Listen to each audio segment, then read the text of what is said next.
Bueno, vamos a empezar. Y empezamos con un nuevo año, ¿verdad? 2019. Y, y la pregunta es esta. ¿Qué sucesos en nuestras vidas eh, nos marcan, ¿verdad? Yo creo que el año nuevo es un suceso en la vida que muchas veces, pues de que, viene el año nuevo, de que nuevos retos, nuevas cosas, nuevas experiencias, nuevos crecimientos, y como que nos preparamos para ese año nuevo y pensamos que el 1 de enero todo va a ser diferente, ¿verdad? Las dietas, los planes, el plan del gym, voy a hacer esto, y pensamos que un suceso así va a ser el que traiga cambio a nuestras vidas, ¿verdad? También a veces me pasa en los cumpleaños, ¿verdad? Ya vas a cumplir años y no, un año más de vida y ya tengo que portarme bien, ya tengo que madurar, tengo que crecer, etcétera, etcétera. Y hay muchos sucesos, los viajes también, de repente viajamos y una experiencia y nos marca y regresamos diferentes, ¿verdad?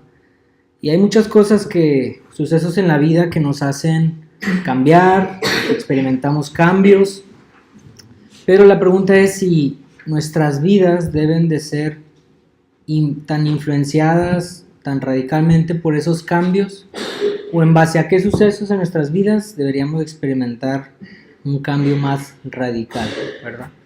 Entonces, la palabra ahí en el Salmo 118, 24, nos dice: este es el día que hizo Jehová, nos gozaremos y alegraremos en él, ¿verdad? Y me llamó mucho la atención esa palabra porque dice: este es el día. Y nosotros como personas, como humanos, pues vivimos un día a la vez, ¿verdad? Y la palabra nos exhorta a gozarnos y alegrarnos en él, ¿verdad? Porque este es el día que él hizo, que él diseñó. Y no nos está diciendo este es el año, ¿verdad? Este es el... Y me llama la atención porque, no sé si recuerdan, en el Antiguo Testamento, en la ley, marcaban cada 50 años, había un año que le decían de jubileo, ¿verdad? Y cada 50 años era como un inicio nuevo para todos, ¿verdad? Donde las tierras regresaban a sus propietarios originales, si eras pobre, se te restituían lo que antes tenía tu familia. Si eras muy rico, pues se te quitaba de lo tanto que tenías para darlo a los demás. Si había alguna deuda, se perdonaba esa deuda y era como un nuevo comienzo. Pero lamentablemente no todos experimentaban esos 50 años que caía el año de jubileo. Había gente que vivía toda su vida, moría, nunca veía ese año, ¿verdad? Entonces, gracias a Dios porque podemos experimentar la riqueza del Evangelio diario, ¿verdad? Y el salmista pues nos exhorta y nos manda a que nos gocemos y nos alegremos en él, porque pues este es el día que hizo el Señor, es un día más, una oportunidad más para experimentar su gracia y conocer las riquezas del Evangelio, ¿verdad? Entonces, esto nos guía y nos hace también preguntarnos qué es el Evangelio, ¿verdad? Muchas veces lo escuchamos, yo lo escuchaba desde niño, y el Evangelio es tan simple y tan complejo como uno vaya conociendo la palabra, ¿verdad? Porque ahorita lo vamos a ver que el Evangelio fue revelado progresivamente desde una promesa hasta ver esa promesa cumplida y ver todo lo que desencadena esa promesa, ¿verdad? Entonces, a medida que uno va conociendo más de la palabra, va conociendo más de ese evangelio, se vuelve tan complejo como uno quiere, ¿verdad? Pero en realidad las buenas nuevas son simples. La palabra evangelio viene del griego evangelion, ¿verdad? Evangelion, que significa las buenas nuevas, buenas o gratas nuevas, buenas noticias, todo lo digno de este título que tiene que provenir de Dios, ¿verdad? Toda buena noticia proviene de Dios. El vocablo eu viene de bien o buena, y angelion es de ángel, ¿verdad? Y si nosotros vemos el significado de ángel, de la palabra ángel, simplemente era un mensajero que portaba pues un mensaje celestial, un mensaje de parte de Dios, ¿verdad? Entonces, también la palabra apóstol significa mensajero, o sea, enviado por Dios, mensajero, traes un mensaje de parte de Dios. Y ahorita en la escritura vamos a ver cómo toda buena nueva, toda buena noticia es por parte de Dios, ¿verdad? Cuando vemos la historia de la humanidad caída, vemos puras malas noticias, ¿verdad? Pero habíamos estudiado los peros de Dios, ¿verdad? Pero Dios intervino, ¿verdad? Pero Noé halló gracia. Pero esto, ¿verdad? Entonces, siempre Dios interviene a traer buenas nuevas, a pesar de nosotros. Entonces, ahí Pablo en Romanos 1:16 dice, porque no me avergüenzo del Evangelio, porque es poder de Dios para salvación a todo aquel que cree, al judío primeramente y también al griego, ¿sí? ¿Por qué Pablo estará diciendo aquí, no me avergüenzo del Evangelio? O sea, ¿por qué alguien se tendría que avergonzar de un mensaje que viene directamente de Dios? Porque si nos ponemos a pensar en el contexto en el que y las circunstancias en el que Pablo está escribiendo estas palabras, los primeros cristianos de la iglesia primitiva, pues en ese tiempo sufrían persecución y enfrentaban muerte, enfrentaban cárcel, enfrentaban vergüenza ante su familia, ante sus conocidos. Entonces, decir que Pablo, no me avergüenzo de este evangelio, de este mensaje, de estas buenas nuevas, dice, ¿por qué no me avergüenzo? Porque es poder de Dios para salvación. O sea, el evangelio es poder, no es un poder humano, no es un poder del predicador, es un poder de Dios. Y ese poder trae salvación. ¿A quién? A los que creen en ese mensaje. Si primeramente al judío y también al griego, ¿verdad? Al gentil. Entonces, una frase que me gustó bastante es esta. De por más consistente que sea nuestro testimonio como cristianos, ese no es el evangelio, ¿verdad? Dice, el poder de salvación no está en mi testimonio, el poder de salvación no está en mi técnica de evangelismo, no está en el programa de mi congregación, de mi iglesia, el poder de salvación está en el evangelio, ¿verdad? Entonces, ahorita vamos a ver más a profundidad qué es el evangelio, o sea, son las buenas nuevas, sí, pero pues, ¿cuáles son esas buenas nuevas, esas buenas noticias, ¿verdad? Ahorita si vemos ahí en 1 Pedro 1:24, 1 Pedro 1:24,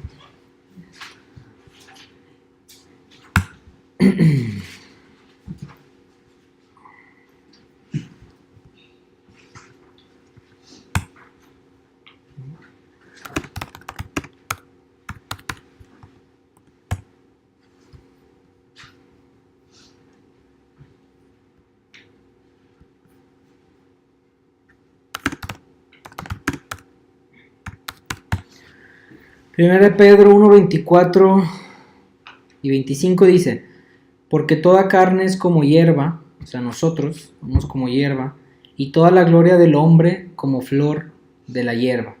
La hierba se seca y la flor se cae. Dice, mas la palabra del Señor permanece para siempre, y esta es la palabra que por el Evangelio os ha sido anunciada, ¿verdad? Aquí vemos la palabra Evangelio, buenas o gratas nuevas, todo lo digno de este título tiene que provenir de Dios, ¿verdad? Dice, no siempre tuvo el mismo carácter. La grata nueva para Adán y Eva, ahorita lo vamos a hablar, pero siempre fue un mensaje bueno, grato, positivo de parte de Dios. Entonces vemos que pues toda carne, todo lo que es del hombre, la gloria del hombre, o sea, todo lo bueno que pudiéramos hacer, dice, es como una hierba que se seca y la flor también que pues se cae, se marchita y pues perece. Dice, más la palabra del Señor permanece para siempre. Y esta es la palabra que por el Evangelio os ha sido anunciada, ¿sí? Entonces, estas son las buenas noticias, que tenemos algo en que confiar, en algo en que sustentarnos, que es eterno, ¿verdad? Y debido a que Dios es eterno, sus palabras también son eternas, ¿verdad? Entonces, vamos a ver un poquito más de estas buenas nuevas. Adelante, adelante.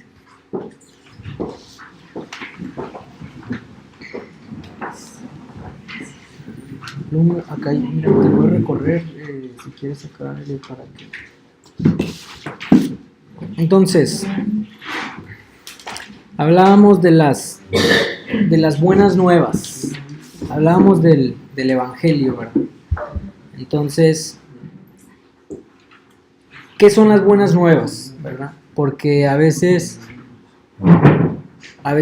nos preguntamos, bueno, ¿cómo le platicas las buenas nuevas a una persona que para esa persona ella está bien, ella está a gusto con su vida, consigo misma, no carece de nada, se siente pues confidente con su trabajo, con sus logros? ¿Cómo le platicas a esa persona de las buenas nuevas que son universales, que son aculturales, y que son atemporales, ¿no? Entonces, las buenas nuevas aplican para todos nosotros. Entonces, ¿cómo compartimos esas buenas nuevas? O sea, y es algo que tenemos, que nos remonta al inicio de todo, al Génesis. En Génesis 3 podemos ver las buenas y las malas noticias, ¿verdad? Entonces vamos a Génesis 3. En la caída y desobediencia del hombre, ¿verdad? Veíamos que está el hombre, está la mujer, y la serpiente empieza a poner en duda la palabra de Dios, ¿verdad? Y eso ha sido el dilema siempre, con que Dios ha dicho, ¿verdad? Cuando se pone en duda la palabra de Dios, es cuando todo también pues se pone en duda. Entonces dice, con que no comáis, con que Dios ha dicho que no comáis de todo el árbol del huerto. Y la mujer pues le responde a la serpiente que de todos podemos comer, pero de este que dijo Dios, no comeréis, pues no, está prohibido. Hasta ese momento esa era la ley. Ellos no tenían leyes, ellos no tenían estatutos, ellos no se regían por nada más que por esa única palabra de Dios. Ese era el estándar, ese era lo que tenían ellos que obedecer, ¿sí? Ellos no sabían si otra cosa era buena o era mala. Lo único que se les dijo es, esto no comas, ¿verdad? Este árbol. Entonces vemos que la mujer es engañada, ¿verdad? Y pues dice que sus ojos fueron abiertos y ellos conocieron que estaban desnudos. Entonces cosieron hojas de higuera y se hicieron delantales. Dice que oyeron la voz de Jehová, Dios, que se paseaba en el huerto al aire del día, y el hombre y su mujer se escondieron de la presencia de Jehová, Dios, entre los árboles del huerto. Mas Jehová Dios llamó al hombre y le dijo, ¿dónde estás tú? Y él respondió, y tu voz en el huerto, y tuve miedo, porque estaba desnudo y me escondí. Y Dios le dijo, ¿quién te enseñó que estabas desnudo? ¿Has comido del árbol de que yo te mandé no comieses? Y el hombre respondió, la mujer que me diste por compañera me dio del árbol, ¿no? echando la culpa a alguien más, mostrando una actitud de no arrepentirse, tomar su parte, su culpa. Y la mujer dice, entonces Jehová dijo a la mujer, ¿qué es lo que has hecho? Y también la mujer lo que hace es culpar a la serpiente. Claro que en parte tenía culpa a la serpiente por haber engañado a ellos, pero al final ellos se les había dado una instrucción y se les había dado de las dos partes, ¿verdad? Al hombre se le había hecho libre de decidir, pero vemos que decidió desobedecer a Dios y se hizo esclavo del pecado. Entonces dice, por cuanto, y estas son las parte de las malas noticias, ¿no? Dice, bueno, a la serpiente dice, por cuanto esto hiciste, maldita serás entre todas las bestias y entre todos los animales del campo. Sobre tu pecho andarás y polvo comerás todos los días de tu vida. Y pondré enemistad entre ti y la mujer, entre tu simiente y la simiente suya. Esta te herirá en la cabeza y tú le herirás en el calcañar, ¿verdad? Esto es clave. A la mujer, estos son las malas noticias. Dice, a la mujer dijo, multiplicaré en gran manera los dolores en tus preñeces, con dolor darás a luz a los hijos y tus deseos serán para tu marido y él se enseñoreará de ti. Entonces, esto es pues una mala noticia para la mujer. Al hombre, dice, cuando tú desobedeciste, por cuanto tú obedeciste a la voz de tu mujer y comiste del árbol que te mandé, diciendo, no comerás de él, maldita será la tierra por tu causa, con dolor comerás de ella todos los días de tu vida, espinos y cardos te producirá y comerás plantas del campo. Con el sudor de tu rostro comerás el pan hasta que vuelvas a la tierra, porque de ella fuiste tomado, pues polvo eres y al polvo volverás, ¿verdad? Malas noticias, ¿verdad? Para el hombre, para Adán y Eva, porque todo Dios lo había hecho perfecto, ¿verdad? Estaba diseñado el hombre para vivir por siempre, estaba diseñado para gobernar la tierra, para no sufrir, no existía la maldad, y sin embargo, pues debido a la desobediencia, vino pues a traer una naturaleza, a heredar una naturaleza caída a toda la humanidad, del cual somos partícipes, ¿verdad? Entonces vimos que Dios hace al hombre a su imagen, conforme a su semejanza, lo hace en cierta manera libre dentro de los límites que Dios establece, libre para decidir tanto lo bueno, tanto lo malo, escoge lo malo y vienen consecuencias debido a eso, ¿verdad? Viene la caída, viene pecado, su segunda generación, pues ya un hijo asesino, ¿verdad? De ese hijo asesino Caín viene una descendencia Labán, que era un polígamo, ¿verdad? Vemos que de ahí viene una depravación en la humanidad, una caída.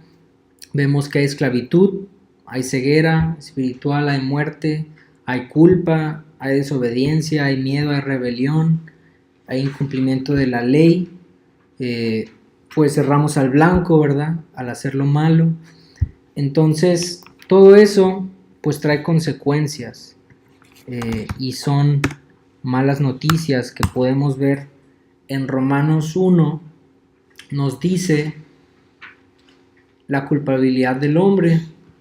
Dice, porque la ira de Dios se revela desde el cielo contra toda impiedad e injusticia de los hombres que detienen con injusticia la verdad, porque lo que de Dios se conoce les es manifiesto, pues Dios se los manifestó, porque las cosas invisibles de Él, su eterno poder y deidad, se hacen claramente visibles desde la creación del mundo, siendo entendidas por medio de las cosas hechas, de modo que no tienen excusa. Pues habiendo conocido a Dios, no le glorificaron como a Dios, ni le dieron gracias, sino que se envanecieron en sus razonamientos, y su necio corazón fue entenebrecido. Profesando ser sabios, se hicieron necios, y cambiaron la gloria de Dios incorruptible en semejanza de imagen de hombre corruptible, de aves, de cuadrúpedos y de reptiles, por lo cual también Dios Aquí.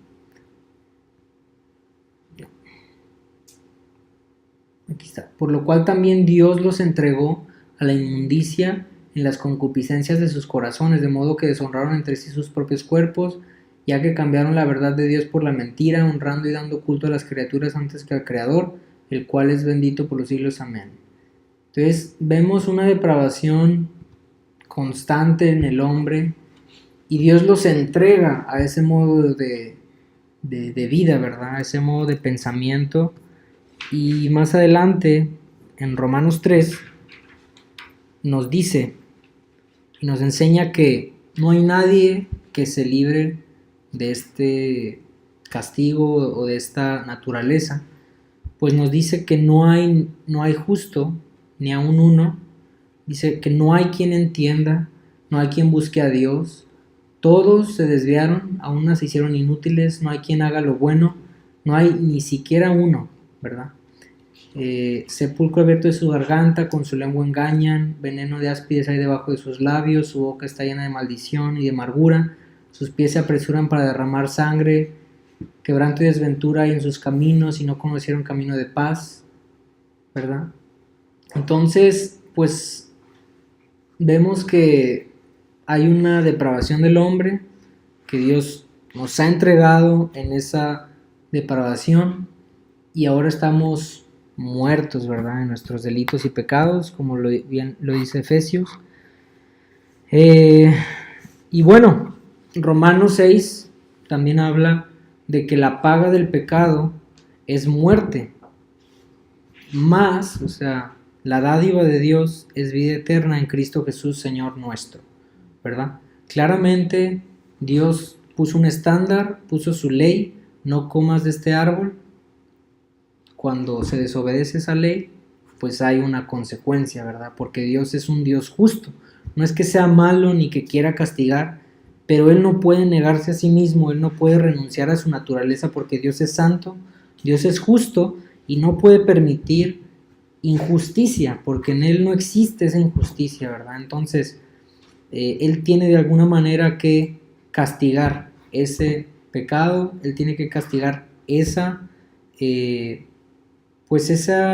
quebranto a su ley, ¿verdad? Y ahora sabemos que hay leyes, o sea, en el mundo físico, un gobierno, un país se rige por leyes, una casa se rige por leyes, o sea, tú mismo te riges por principios que de alguna manera Dios ha puesto también en tu corazón para que tú mismo te rijas conforme al prójimo, ¿verdad? O sea, hasta un caníbal se rige por alguna ley. ¿Por qué un caníbal no se come a su mamá y sí se come a alguien más? O sea, él mismo sabe, no, pues está mal comerme a mi mamá, pero sí me puedo comer a otros, ¿verdad? Entonces hay una ley escrita en cada uno de nuestros corazones, por lo cual también vamos a ser juzgados, ¿verdad? Entonces, pero cuando hay una depravación, todo eso se va corrompiendo, se va corrompiendo, se va corrompiendo y vamos cada vez errando más al blanco, ¿verdad? Pero hay una buena noticia, esas son las malas noticias, ¿verdad? Son muy malas noticias que nuestro pecado debe ser pagado por muerte, ¿verdad? Y nosotros somos los culpables y nosotros, es la palabra que cada quien va a ser juzgado conforme a sus obras, sus pensamientos, sus intenciones. Entonces, y dije, no, pues yo no hago esto, yo no mato, yo no hago esto y esto otro.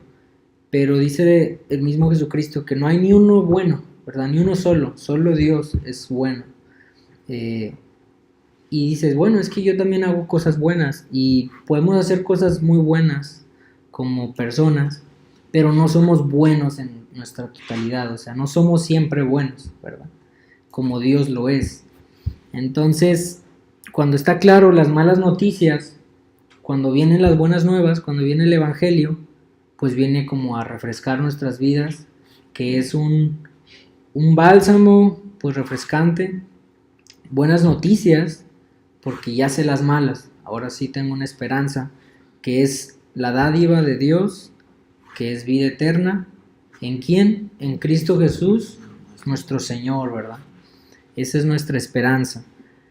Entonces, son las buenas nuevas y también es la misma vida de Cristo, ¿verdad? tenemos los 4 evangelios, Mateo, Marcos, Lucas y Juan, que relatan la vida, las enseñanzas de Cristo. Es como una biografía de Cristo. Hay cosas históricas, hay cosas que conocemos de Jesús, sus parábolas, sus enseñanzas. ¿Y por qué se llaman los evangelios? Porque también hacen referencia al centro, al personaje central, que es Cristo, ¿verdad? Entonces no solo son buenas nuevas, sino también nos enseña de su vida los evangelios.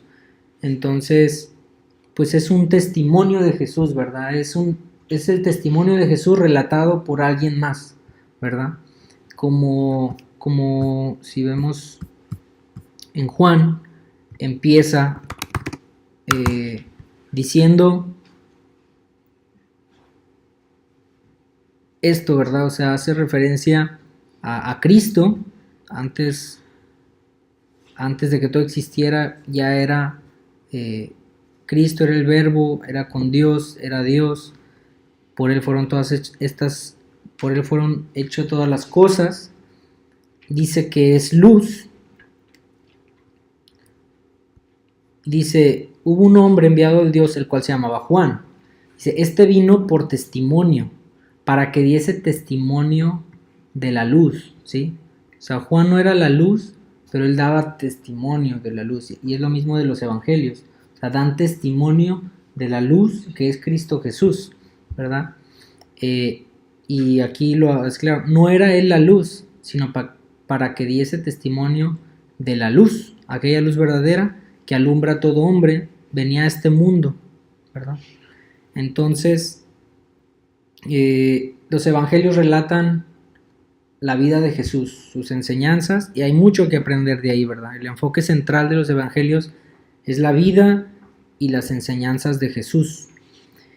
Y bueno, también el evangelio es un mensaje, ¿verdad?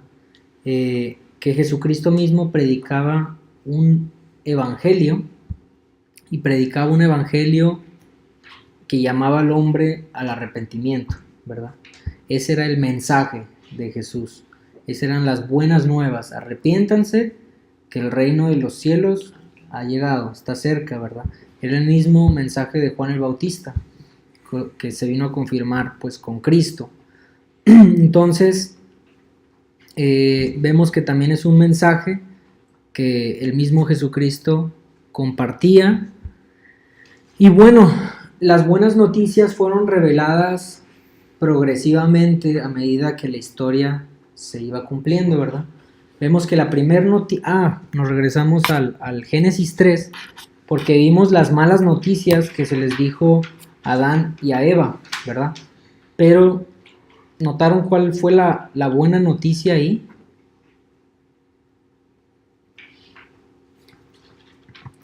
Esta es la buena noticia. Es la buena nueva.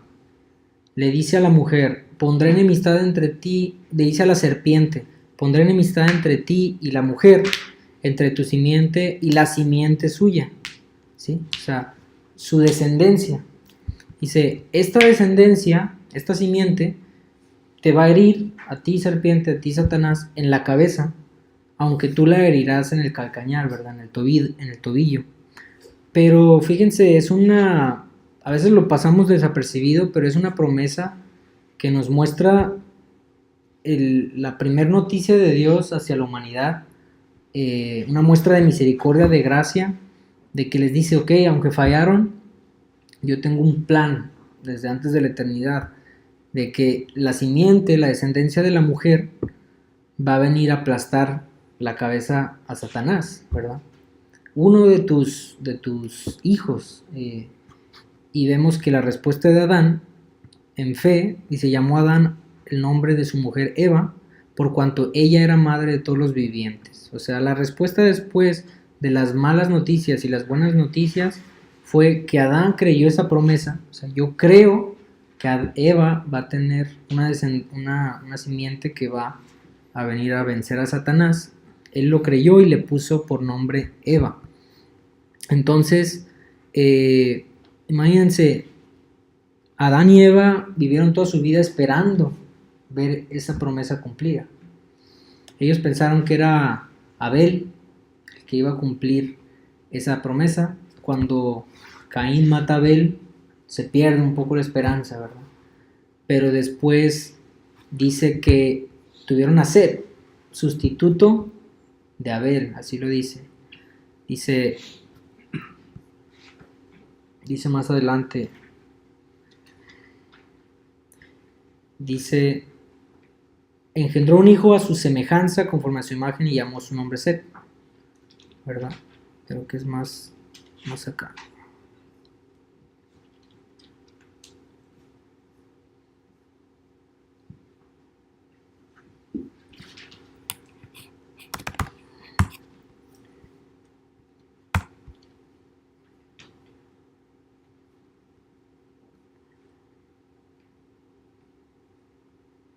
Aquí está. Dice, Adán, el cual dio un hijo y llamó su nombre Set, porque Dios, dijo ella, me ha sustituido otro hijo en lugar de Abel, a quien mató a Caín, ¿verdad? Y lo curioso es que ya Adán empieza a engendrar hijos conforme a la imagen y semejanza de Adán. Ya no fueron a imagen y semejanza de Dios, sino fueron imagen y semejanza de Adán. Vivió Adán 130 años y engendró un hijo a su semejanza, conforme a su imagen, y llamó su nombre Set, ¿verdad? Entonces ya era algo distinto, ¿verdad? De acuerdo a la naturaleza de esa ya caída, empezaron a engendrar sus hijos, ¿verdad? Ya no como imagen y semejanza de Dios. Entonces, viene Set, tiene como descendencia, es la simiente que guarda donde viene pues Noé, donde viene Abraham, ¿verdad? Donde viene Moisés, donde viene David y donde viene Cristo, ¿verdad? El Mesías prometido. Dios guarda toda esa simiente donde viene Jesucristo, que es muy pues impactante, que esa es la simiente, que todos ellos pues permanecieron en fe de ese Mesías que había de venir, que era prometido, que se había venido anunciando por todos los profetas, ¿verdad? Hasta el cumplimiento de Cristo, y nosotros ahora volteamos hacia atrás a ese Mesías que fue prometido, que ya vino, ¿verdad? Y volverá otra vez. Entonces vemos que la revelación del Evangelio fue progresiva. En Génesis se prometió ese en un futuro, y todos los profetas lo venían anunciando, ¿verdad? Lo venían anunciando, va a venir un rey que se va a sentar, la descendencia de David, etc. Y se iba prometiendo, hasta que se cumple, ¿verdad? Vienen los evangelios que relatan la vida de Jesús, ¿verdad? Pero ahí todavía no se acaba el evangelio, o sea, el evangelio no es la vida de Jesucristo solamente, sino el evangelio sigue en su muerte, ¿verdad? Y ahora es el evangelio que los apóstoles empiezan a predicar. Es la vida de Jesús, su muerte, su resurrección, y también pues lo futuro, o sea, de qué somos partícipes, ¿verdad? ¿Cómo nos influye? ¿Cómo nos hace reaccionar ese evangelio? ¿Qué es lo que produce en nosotros? Entonces, es todo, o sea, desde la promesa de Génesis, pues hasta Apocalipsis, ¿verdad? Que pues él es el alfa, el omega, el principio y el fin, Apocalipsis 1:8, ¿verdad? Que pues él va a reinar por siempre. Entonces, es toda la culminación, ese es el evangelio, pues glorioso. Entonces, lo vemos. Entonces, platicando aquí, ahí haciendo anotaciones, pues, ¿cuáles son las riquezas del evangelio? O sea, ¿qué es lo que produce en nosotros? Por ejemplo, aquí puse que el evangelio nos da libertad, ¿verdad? Nos da libertad. Cristo dijo, y conoceréis la verdad, y la verdad os hará libres, ¿verdad? ¿Libres de qué? ¿Verdad? porque también la palabra dice que éramos esclavos del pecado. Entonces, dice, conoceréis la verdad y la verdad los hará libres. Él mismo se proclama como el único camino, la verdad y la vida. Entonces, conoceremos la verdad, conoceremos a Jesucristo, y Jesucristo mismo nos hará libres de ese pecado, ¿verdad? Entonces, es una de las anotaciones que dice, nos da libertad. ¿Qué más produce en nosotros el Evangelio? ¿O qué hace el Evangelio en realidad? O sea, si piensan, ¿qué hace en realidad la vida de Jesucristo? Porque, por ejemplo, para la gente en el Antiguo Testamento, aunque no vio esa promesa cumplida, produjo algo en ellos. Produjo algo. No es que nosotros seamos especiales por ver cumplido todo, sino que pues hay algo que es universal, que produce en todos, y es por medio de la fe en Cristo Jesús. Ellos tuvieron fe en ese Mesías que iba a venir, nosotros tenemos fe en ese Mesías que ya vino, ¿verdad? Y va a volver otra vez.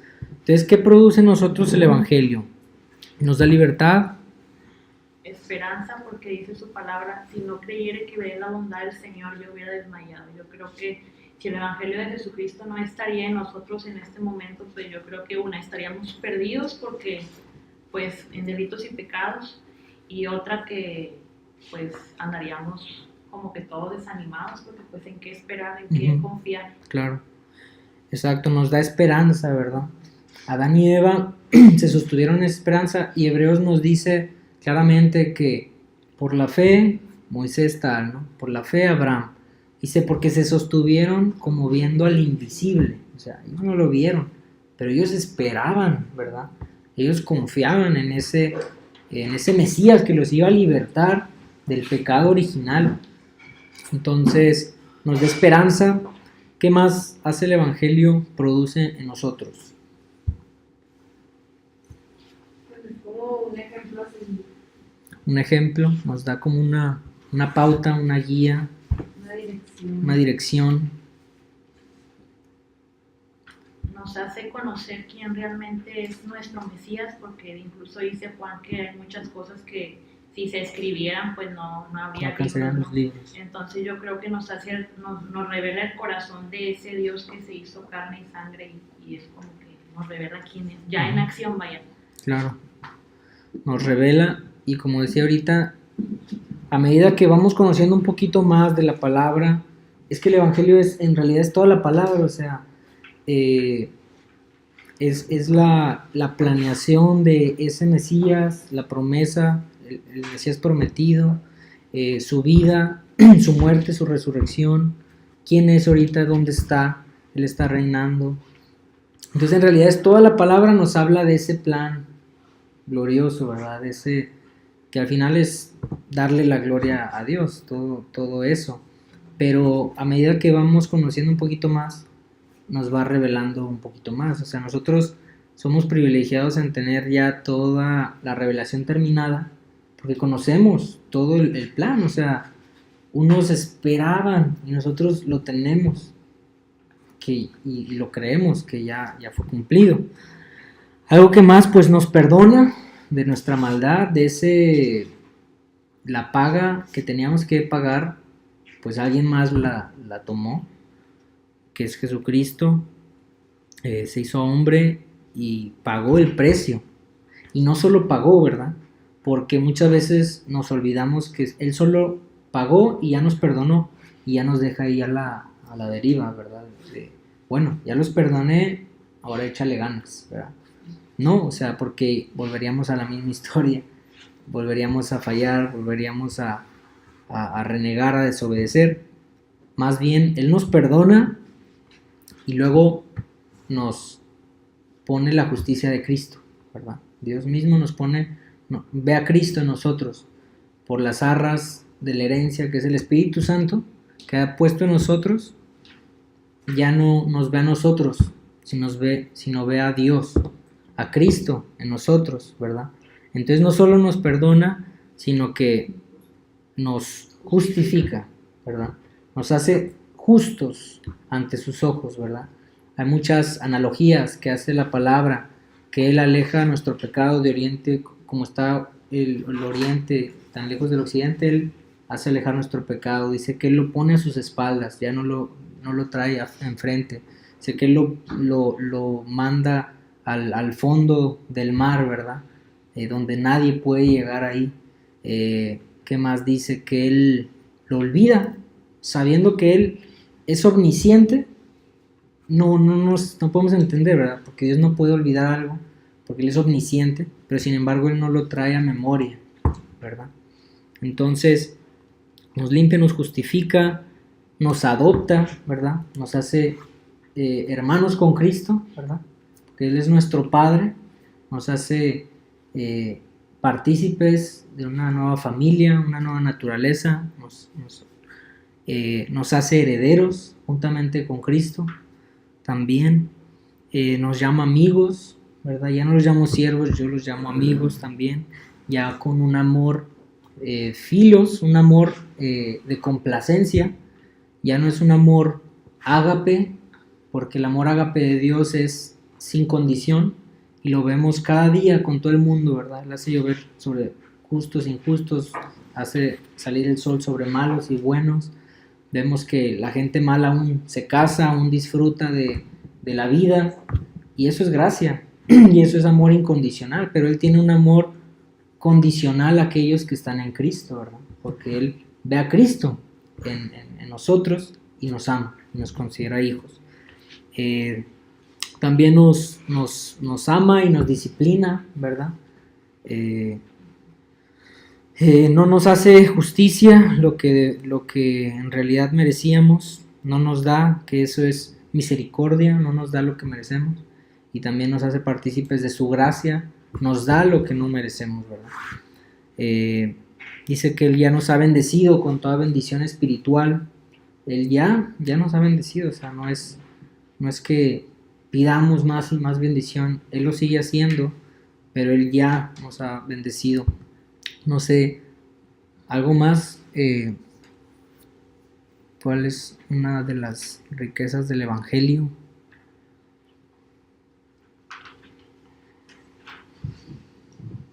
¿Qué repercusión tiene? ¿Cómo nos afecta? ¿Cómo respondemos ante estas buenas noticias de salvación? Y bueno, aprovechando, lo vimos, pero pues en el relato del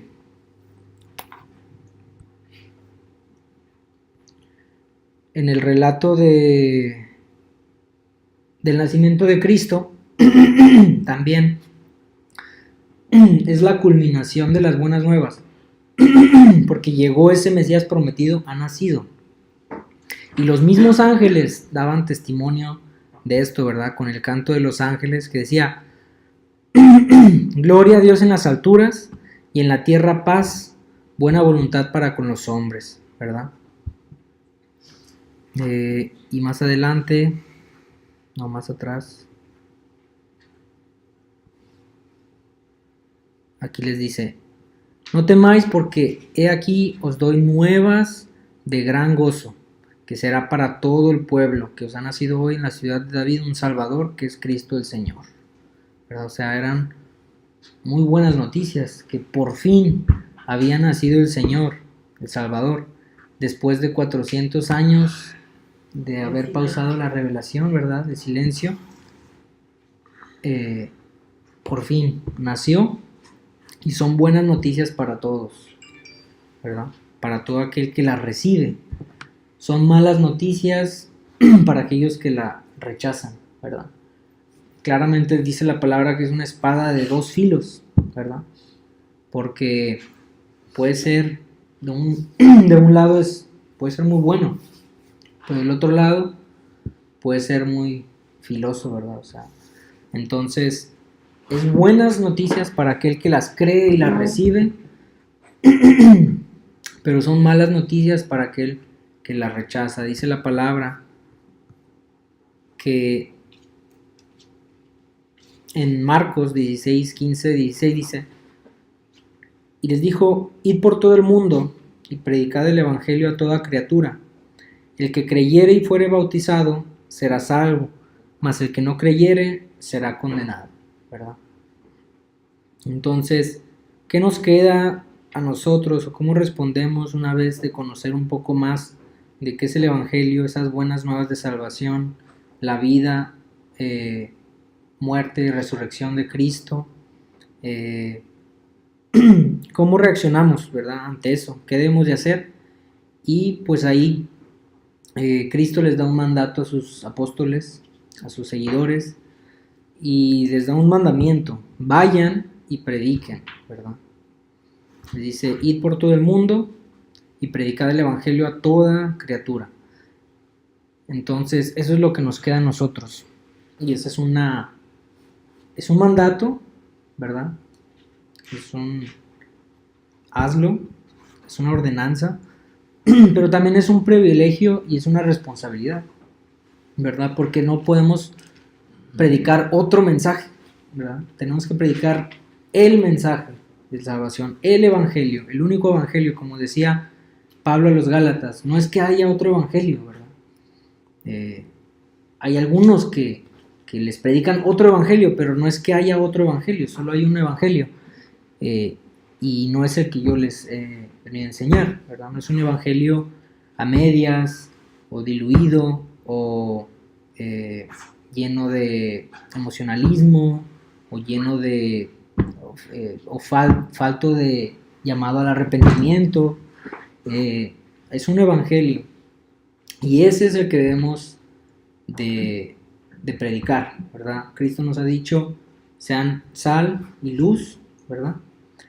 Pero ahora no es como muchos cristianos lo creen, que bueno, la sal viene a darle saborcito, ¿verdad?, a la comida, a los tacos, ¿verdad? No es eso. La sal antiguamente se usaba para preservar la comida, ¿verdad? Los salaban los alimentos y pues hacía que duraran más. Y sabemos que el alimento pues es la palabra de Dios. Y nosotros somos sal para preservar intacto ese alimento y simplemente presentarlo tal y como es, ¿verdad? Sin poner de más, sin quitar, sin añadirle.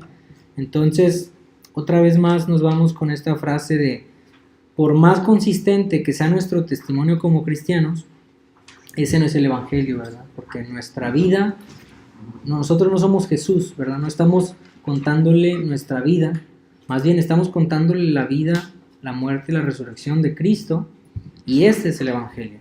Si el poder de salvación no está en mi testimonio, no está en la técnica de evangelismo, no está en el programa de mi congregación, el culto, el poder de salvación está en el evangelio. Como lo dice Romanos ahí Pablo: no me avergüenzo del evangelio, porque es poder de Dios para salvación a todo aquel que cree, al judío primeramente y también al griego. Amén. Bueno.